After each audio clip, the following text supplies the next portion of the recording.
UK officials remain in contact with the government of Zimbabwe, civil society and other stakeholders as part of our ongoing engagement on this matter.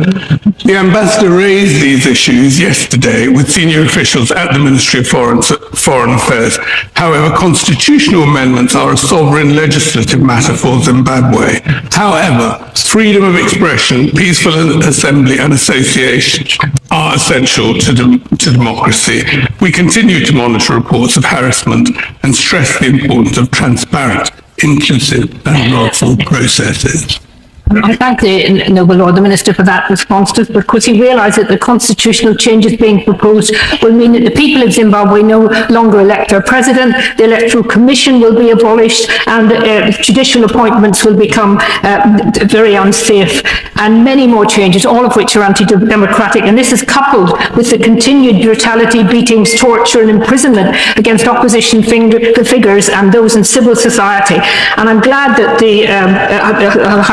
our ambassador has been meeting, but could we get assurance that our ambassador will speak out more strongly against the tyranny of the ZANU-PF regime that rules by terror and threat of terror, and is using these processes through corrupt political processes to change the constitution and keep in power? And is it not time, finally, is it not overdue time for a radical reappraisal of the United Kingdom government's engagement with SADC and the African Union to impress on them that only when we get free and fair elections throughout Africa and corruption tackled will there be sustainable economic growth and social development in Africa? There's a lot of questions there, but let me set out the position as clearly as I can. We share the concerns that have been highlighted in the Zimbabwe Human Rights Commission report that the constitutional amendment public consultations to which the Noble Lady refers were highly managed with limited space for dissenting voices, civil society and the media. And I should say that the Zimbabwe Human Rights Commission is, of course, an agency of the Zimbabwe government itself. We continue to urge that constitutional reform processes are inclusive, transparent and fully consistent with democratic principles and rule of law. As I say, I spoke to the ambassador this morning myself and he raised these issues yesterday. Can I just say, on speaking out more strongly, frankly, the government's view is 20 years of megaphone diplomacy didn't get us anywhere. And we are now in the business of engaging, that we don't at all underestimate the concerns that the Noble Lady is raising.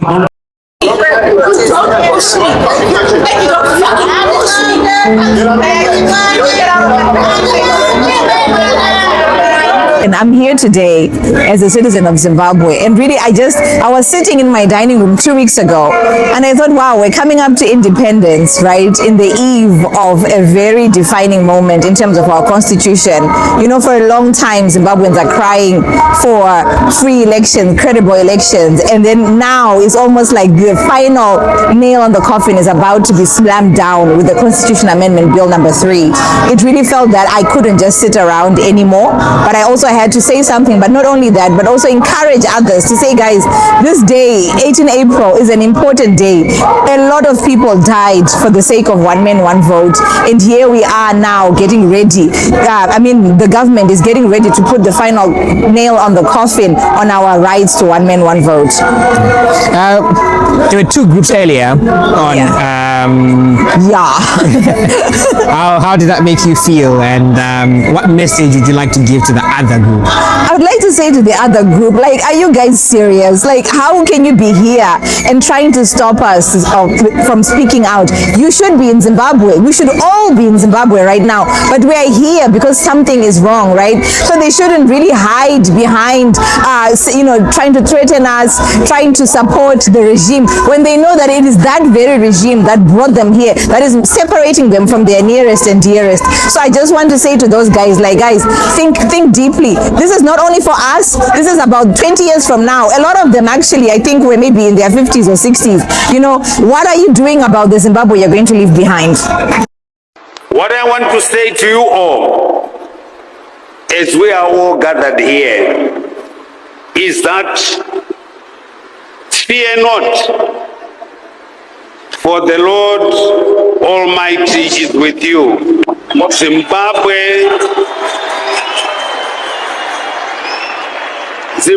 will not die. Zimbabwe will not collapse.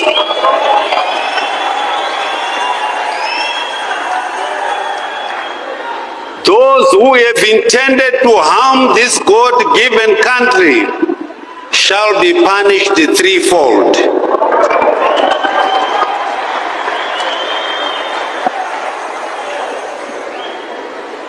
So, we are breathing and we will continue to breathe. All right, if it's your first time to pass through this channel, I'm going to ask you to subscribe and make sure you ring the bell so that every time I'm live or I drop a video, you'll be robbed right here. I want to send some love and light to those that are always joining me every time I'm live or I drop a video. Thank you for all your support.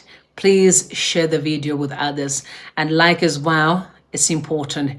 It helps us to push algorithms so that many can join in the conversation. Do not forget, we are heading towards the most interesting time of our life. The new Zimbabwe you always wanted is finally here. Stick around. Yes, we are breathing and we continue to breathe. Even if we are on 24/7 surveillance, we continue to breathe because God is with us. Okay? He is with us. I just want to send some shout out to Chennai. What a successful demonstration that was organized by quite a number of Zimbabweans. But Chennai is actually the lady that you saw here confronting 9 people that came to support CAB 3. Because the rest of the people you saw were literally against the CAB 3, saying Mnangagwa should never continue. There should never be amendments. We want one man, one vote. So yeah, that's how that war scuffle erupted. But what we need to focus on is actually on the headline that you see right here. Like Chiwenga and Sanyatwe escaped death by hair. Assassins arrested en route to kill them. You need to understand that the fight is real. Of course, when you're in town, sometimes you can't really get to know the nitty-gritties, but behind the curtain, there's a lot that is going on there. Sometimes what you see, even what you saw, what we witnessed on the 18th of April during the independence celebrations, that is not exactly what is happening. So don't be fooled. Okay, don't be fooled. Okay, what are you doing about the Zimbabwe you're going to leave behind? That is Chennai there. What is it?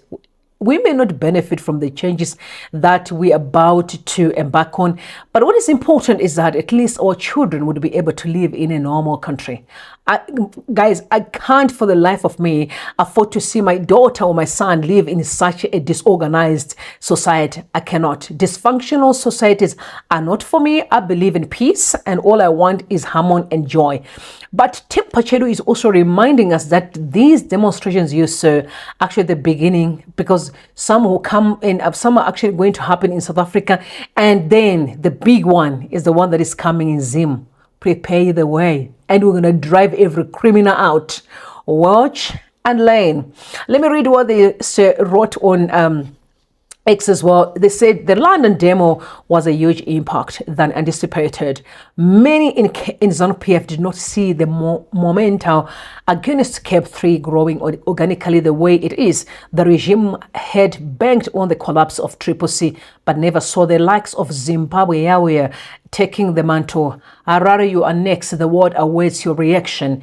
Get yourselves ready, because the time for freedom is now. All right, I'm not happy. I know that most of you were also unhappy with the statue that was in Kwabulawayo of Joshua Ngomo. That was an insult, like slap in the face. I can only imagine if this was a statue of Emmerson Mnangagwa. All right, I'm always a person who believes that you treat the janitor the way you can treat the CEO, right? You offer the maid food that the mama and dad in the house eats. Okay, I know. I just touched a nerve, right? I did. I just touched a nerve. Forgive me. But what's interesting is that the very same statue that you're seeing there costed 350,000. These are speculations that are written online. It may not be the actual amount, but people are suggesting that it was 350,000. Does that was 350,000 You decide. All right, let's move on. I don't want to call it the fight between Mnangagwa and Chiwenga because it's already a fight. Mnangagwa is fighting Zimbabweans. He has been fighting Chiwenga. He is fighting Zimbabweans. He is the problem that we need to deal with.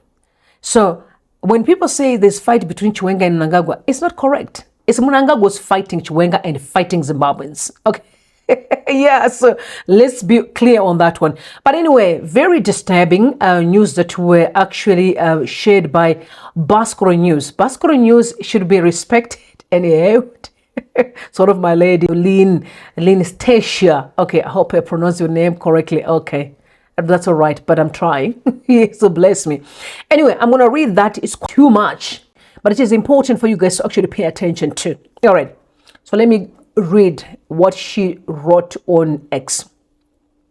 She said, another failed assassination attempt on VP Chiwenga's life on the 17th of April 2026. Albert Tizwa, military intelligence officer, Presidential Guard Harare region, who was supposed to be busy at the Independence Day celebrations in Mapisa, but instead was busy running Kubakwashi's dirty errands. Tizwa is supervised by Brigadier General Monda, and he was caught in Newlands carrying a bag of money coming from the offices of Kubakwashi, the Temu president, that is Tagwirei.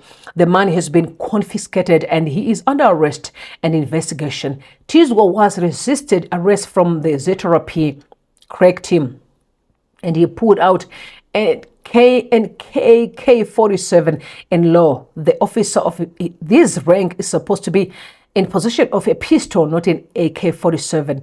The information with the V11s indicates that he was on a mission to assassinate VP Chiwenga and General Sanyatwe, with instructions coming from his handlers. Both Kudakwashe and his sidekick, Brigadier General Monda, have been trying to force the police to release him to no avail.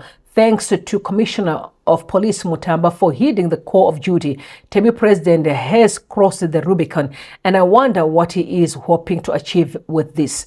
Tizwa is the same guy who led the beating of Professor Maduku during the CAB 3 consultations, which was one of the 24 operations assigned to him by his handlers. The Temu President and his sidekick Monda. For more news, stay tuned at Baskoro News, the champions of the beckoning future Zimbabwe, not to 2030. All right, so I just hope you guys to remember this guy here called Tizwa, the one in those sunglasses. Looks like a lady, the way that he looks on his face. For some reason, most of these guys have got issues with mental health. They're actually not okay mentally, and whether we like it or not, but that's exactly what we are witnessing all the time. I don't think the kind of violence that we experience in Zimbabwe can be done by a normal person. Most of these people are really children who came from a very broken family life, and also raised under very harsh circumstances.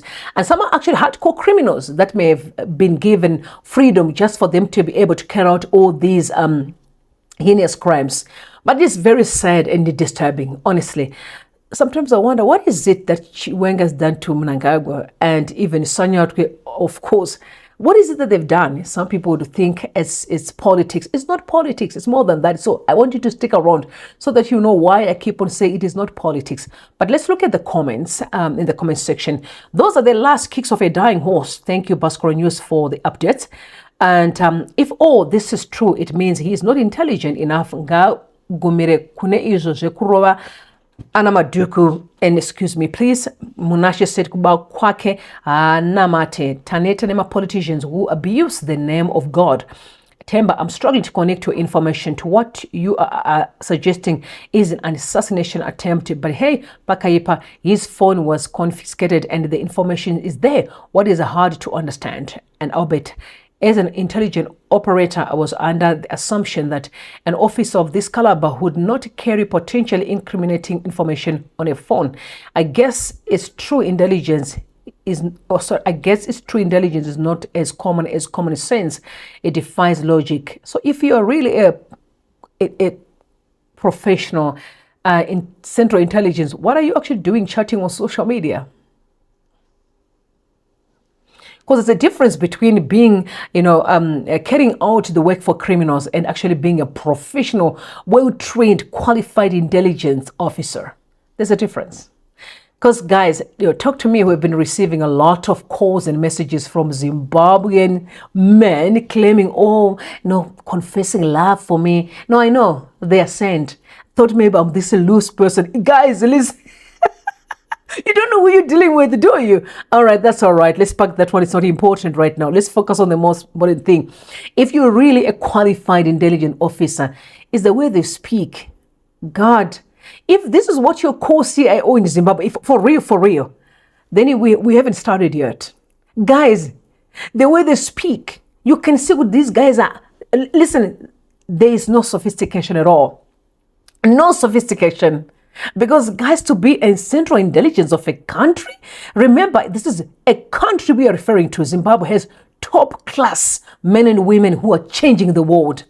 Having such kind of ignorant and even ill-spoken individuals, then we haven't started yet. We really have not started. That's all I can say. Anyway, I know you guys have been paying attention to everything that I say here. But if you have not paying attention, for the first time, I'm asking you to really pay attention. Because what I'm going to be dealing with is so serious. If you catch this one, then you're free. Take a listen to Tagwirei before I proceed. Vanhu vari kuda mvura, vanhu vari kuda kuti vabudirire, and the president vedu ndo vatiratidza direction yezvinhu izvi. For the last 7-8 years, taita development like no other country in the world. Hakuna nyika yadeveloper like Zimbabwe has done over a short period of time. Saka kana tichitaura kuti handei peri, tinoita 2030, tinenge kuti tibudirire nemaprograms atakatanga nawo. Tine vision 20 ndiye munhu wese, haize munhu one. Saka kana tawirana tiri pamwe chete kuti aiwa ngatidei kumberi, zvinhu zvinokudzwa, ende ndofunga kuti nedenga rinosvarira. So that's what we're happy about. Thank you very much. Because I believe in you Zimbabweans, I just have one question. I know you have met amazing people in your lives, successful, I'm talking about top echelons of success, and then middle class, and some of us were still trying. I just want to ask you a question. Have you ever met a businessman who looks like Tagwirei or sounds like him? I'm talking about a multi-billionaire. If you consider the kind of businesses people assume or proclaim that they're being owned by Tagwirei, does he look like someone who really runs successful businesses honestly? Because by simply him opening his mouth, you actually ask your question, is this a billionaire? But that's what happens when criminality takes center stage. Over the years, Zimbabwe has lost billions. I recall a tweet that I read, I think about 2 weeks ago, where Julius Maury claimed that Mnangagwa is worth $32 billion in dollars. I think Julius is actually not, I think it's not spot on, because I think Mnangagwa is worth even nearly 100 billion. I'm going to explain to you why. Do not forget that there were so many companies that were state companies that lost billions and billions of dollars. No one can explain where that money is. What about the 15 billion Marange diamond? What about billions? What about my minerals? Guys, we have more than 60 minerals in Zim. And the highest trader in Zim is Emerson Mnangagwa and his kids and family. So to say Mnangagwa is worth 32 billion is an insult. I genuinely believe Mnangagwa is worth nearly 100 billion. I'm just like, these are my speculations, because of course, all that money, guys, and Zimbabwe is like in the pits. But the money for the country is being taken, buying cars, taking life for granted. Did you see private jets that landed in Bulawayo this past weekend during the celebrations of the independence? Did you saw that? Okay, I just wanted to confirm, because I'm so tired of us being played daily and still want to act like we actually don't see what's going on in the country. Someone wants to convince me that Tagwirei is a businessman. He's a criminal. Hardcore criminal that is just playing fools. And I don't know the people in the church that actually think this man is a Christian. I wish you all the best. But what I'm about to read will shock you. okay, will shock you, but pay attention. Rutendo has been saying a lot of stuff, but this one here, let me read that out for you. He said Kuda is appealing, but under his leadership, we will lose our land. Many people do not understand my post yesterday, so let me break it down even more today, because as a nation, we need to understand what we are getting ourselves into. Tagwirei is a billionaire and a persuasive option for President Emmerson Mnangagwa. Even I was persuaded, but his leadership will come at a very high cost of our sovereignty, land, and mineral ownership. Kuda and his company Secunda are members of the World Economic Forum, WEF. This anyone can Google for themselves. For those who don't know what the WEF is, it's a group of elite globalist billionaires, or the Illuminati, who run the world. Pay attention. Many are linked with occultic activities at Jeffrey Epstein's Island and Sodom. This they do along planning global events like COVID, lockdowns, and wars for oil in order to transfer wealth from the poor to the rich. It is because of being in this elite group that Kuda says Trafigura and Glencore, which are owned by the UK, Switzerland, and the US, gave him fuel, fertilizers, and agrochemicals for Zimbabwe, sometimes on 12 months credit. The objective of giving him these essentials when Zimbabwe was under sanctions was for him to win the hearts and minds of Zimbabweans like he won mine and those of the military elite. Meanwhile, this also gave him enough money to control ZANU-PF by funding its operations and elections. Even more interesting is that he also partially sponsored Chamisa's 2018 election bid and then allegedly paid him to leave politics in 2023. This has paved his way to the presidency, which will enable him to repay the favor to his partners in Davos. And the Chamisa one, please let's underline that it's quite very important as well. So how will he repay them? How will he repay them? As you can see right now, Kuda is the chairman of the Land Tenure Committee and also a member of ZANU-PF Central Committee. Privately, he owns 3 of Zimbabwe's biggest banks and a very strategic private company called Dokuma, which is currently digitalizing all of Zimbabwe's title deeds. I remember when we had our first meeting with Kuda in January 2022 on him helping us fund our fight against sanctions. His instructions to me was I should not remove sanctions too quickly before 5 years because he still wanted to buy up Zimbabwean companies that were in distress at a cheap price without competition from international capital. As a result, over the period, the man has bought up many of our banks and companies, including Dokuma, which he bought from some Rwandans, give him the keys to control the kingdoms, politics, land, and minerals. Unfortunately for him, our pressure removed sanctions in 2 years of meeting him. As you know, under the land tenure program, for people to get title deeds for the land that they got during land farm, they will need to pay for the land. Currently, someone with 60-hectare farm must pay between $30,000 to $90,000. Now, many of the people holding this land are war veterans and former soldiers who don't have this kind of money. Most also don't have money to work this land. So in order for them to afford these monies, they will need to borrow from banks like CBZ, Intermarket, and ZB's Bank, in which Kuda's Acrobase owns significant shares. Now, with GMB and Kotko sometimes taking up to a year to pay farmers for their produce, once these people get these interest-bearing loans, many will predictably default on their loan repayments. As a consequence, local banks owned by Kuda will repossess and own the land. I'm sure by now you can see that with the opaqueness around where Acrobase gets its capital to fund Kuda's acquisitions, it may well be getting money from the same elite friends at the World Economic Forum who gave him fuel with the objective of controlling Zimbabwean resources. This way, Zimbabweans will lose land to locally owned banks that are owned by one of Zimbabwe's most patriotic Zimbabweans, who is funded by the World Economic Forum. Checkmate. That's a lot that is said, but there are 3 things that I'm going to underline. I think the first thing that we need to all agree is that the greediness of Kuda Tagwirei is diabolical. It is satanic.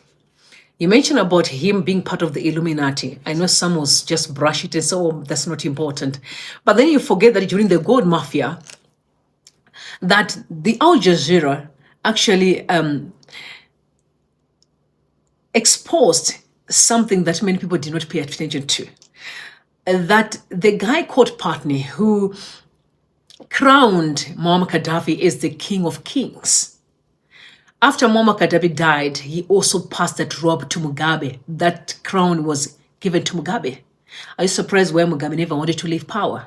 So when Mugabe died, what happened? I think it was moved to Emmerson Mnangagwa, who is also feeling like he's the god of Zimbabwe. The same Patni came to Zim after he destroyed Kenya, and then he opened a church. That wasn't a church, that was a diabolical altar, so he can control the country and its riches and the leaders as well. Once you understand how the diabolical or the evil kingdom works, you'll be able to see all this openly and clearly. I'm telling you, what he just wrote here is bigger than what you can ever imagine. I've said to people, if Mnangagwa managed to wiggle his way, which he will never, and that's why I don't even want to stinkingly think about it, is that we need to forget about Zimbabwe, you and I. We must forget. Because let me tell you this, the devil did not come to play in Zim. It has been a layer and layer of suffering. We know that each and every year it is hell for us. We always anticipate the worst. That's why it is so important that we come together to save our country and drag every criminal, lock them behind bars where they actually belong. We cannot continue being played like kids. Every evil and criminality of Emmerson Mnangagwa has been played openly. That's why I'm saying the issue is not can he play his games, it's what do we do after he played his games. It's us Zimbabweans we really need to change on how we see the world. I keep saying this because I'm trying to hammer truth and also reminding us to up our games, up our standards, knowing that we deserve to live in a country that is functioning. We deserve peace. We deserve prosperity. We deserve clean water. We deserve proper roads. We deserve electricity 24/7. We deserve to live like other countries because it is a choice that we make. But we cannot continue entertaining criminals and hoping that miraculously so something will just happen. Life don't work that way. These guys have sold their souls for material things because Zimbabwe is a Christian country. I can remind you when Jesus you had prayed for 40 days and 40 nights. What happened was coming down. The devil said, come over here. I'll show you the entire world. If you worship me, you have it. And said, thou shalt only worship the Lord thy God. But these guys have sold their soul to the devil. And unfortunately, it's not their fault because they are being controlled by external forces that are bigger than you and I. I hope we can that part. He said a lot, even though we were not paying attention. So this whole going to the church and destroying the church is intentional because the church is like the last space of defense. That when all has failed, God never fails. But once the corrupt churches, is the end of us. I mean, I saw recently, I was like, the division in AFM was sponsored by criminals. Did you see them not coming with the dollar, dirty money, bloody money? Most of the churches I've got bad news for you. All the churches in Zimbabwe, they're already being infiltrated by criminals. If you think I lie, wait and see. They're going to destroy every church just for them to achieve their diabolical goals. But I have bad news for them. It will not happen as long as we live. Unless if I'm not a woman of God, it will not happen because it's already dealt with. I have a problem. The allegations about Chamisa receiving money from these guys and all support, if it is true, and I repeat, if it is true, then I'm very worried though, because we can't say we are opposition or as Zimbabweans, we can't say we are against corruption, but at the same time, we also receiving gifts from corrupt individuals, then expect the country to change. Again, I repeat, if it is true, because it's not the first time this is coming out. I pray and hope it is not true. Let me look at the comment of Comich. He said Tagwirei's loan and land trap will risk being colonized by one of our own. He might create a monarchy. Beware his tricks. In Zimbabwe's fragile landscape, a storm is brewing. Tagwirei's maneuvers have sparked fears he will hijack the nation's land and cement a monarchy. His banks lending to farmers with a catch, default in his got your title deeds. He's already claimed credit for pushing Amendment Bill number 3, exposing his play to bend the constitution to his will. Imagine owing him thousands, handing over your land, and watching him reshape Zimbabwe's laws. The risk of being colonized by one of our own looms large. But there's hope. Support for Chiwenga in 2028 isn't blind. It's a calculated move to rescue Zimbabwe from corrupt grips. Chiwenga's plans could be the antidote to Tagwirei's toxic ambition. The stakes are high. Zimbabweans must wake up before it's too late. I repeat, we must wake up before it's too late. Zimbabwe cannot die. In the words of Father Zimbabwe, Joshua Ngomo, the youth, the young people rescued. Zimbabwe will not die. And I must tell you this, even when I put that all of them will lose. We will lose Zimbabwe. Let me tell you one thing about white people, and I'm saying this respectfully. They play a long-term goal. A long-term game. They are smarter than what you can ever think. We may thought that we won. No, we didn't. We may have won the baton, but not the war. The war is still alive and well. And idiots who are foolish are selling the country for trinkets. As much as they are selling the country for trinkets, we're also doing exactly the same. We keep on buying to the pick bags from criminals. Once you receive thousands of dollars, you forget about the fight. What you don't see is that you're destroying the country, that your children and your children's children will curse you. Zimbabweans, we can fix this. Trust me, we can if we want to. The time to fix Zimbabwe is now. We actually don't have the luxury to play games any longer. And I'm serious, we don't have the luxury to do so. You and I, we can do this. Look at how Zimbabweans are being treated. Take a listen to how a Zimbabwean man has been humiliated on national television. Look, Gateho, first of all, I just am going to sit here in utter shock that I have to listen to a man who came from his country to come and tell me about patriotism when he probably doesn't even do a thing about his own country that's about to change the constitution and allow for 2030 to happen. I've never heard Mr. Sibanda say a single thing to try and stand up for the people of Zimbabwe and stand up for his country. So he's the last person to tell me about patriotism and how I should exercise patriotism in my country. I'm not the one on a Zimbabwean national television platform fighting to get other South Africans documented in Zimbabwe, first of all. Second of all, Mr. Sibanda, my surname is Zuma. I'm Mrs. Zuma to you. And lastly, well, not lastly, but second to last, Mr. Sibanda, you are sitting here telling us about all kinds of corruption that's happening at Home Affairs. But have you ever for once reported that corruption? Because seemingly you know all the ins and outs. So if this report of SIU did not come out, when are we going to hear all these revelations that you know, Mr. Sibande? It shows that you know and you are part of the system that is enabling all this corruption to happen, but you're not going to stop it because it enables Zimbabweans to leave their country and come here and rip our country and take off all our resources to benefit you as Zimbabweans. And you're not going to stand up for Zimbabweans in Zimbabwe because you don't have the guts to. That's why you only have guts here in South Africa. Because you know that when you're in Zimbabwe, you're small cats. Also, Mr. Sibande, let me tell you, for the longest time we've been saying to you that there are too many illegal immigrants in this country, and you are busy telling us about ZDPs and all these refugee statuses, etc., etc.